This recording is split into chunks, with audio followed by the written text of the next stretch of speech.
মেয়ের জন্য চাকরি ছেড়ে ৯০০ কিমি পাড়ি। হোস্টেলের খাবার ভালো না লাগায় ইউনিভার্সিটির সামনে ফুড স্টল খুললেন বাবা। একজন বাবার ভালোবাসা কতটা গভীর হতে পারে এটাই প্রমাণ করলেন এক বাবা। মেয়েকে যেন হোস্টেলের নিরামিষ নির্লিপ্ত খাবার খেয়ে কষ্ট পেতে না হয়, তাই চাকরি ছেড়ে ৯০০ কিলোমিটার দূরে গিয়ে তার জন্য খুলে ফেললেন ছোট্ট একটি ফুড স্টল। মেয়ে ছোটবেলা থেকেই বাবার আদরে বড় হয়েছে। মাকে হারানোর পর দুজনেই একে অপরের অবলম্বন। কিন্তু বিশ্ববিদ্যালয়ে ভর্তি হওয়ার পর মেয়েকে হোস্টেলে থাকতে হয়। প্রতিদিন ক্যান্টিনের খাবারে অভিযোগে ভরে উঠত ফোনের ওপাশ।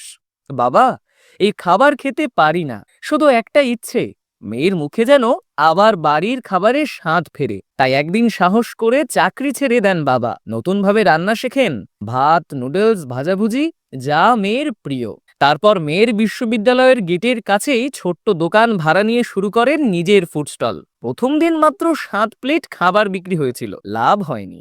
কিন্তু মেয়ের মুখের হাসি ফুটতেই যেন তার সব পরিশ্রম সার্থক। মেয়েই বাবার গল্প বিশ্ববিদ্যালয়ের সোশ্যাল মিডিয়ায় পোস্ট করেন। পরের দিন থেকেই দোকানের সামনে লম্বা লাইন।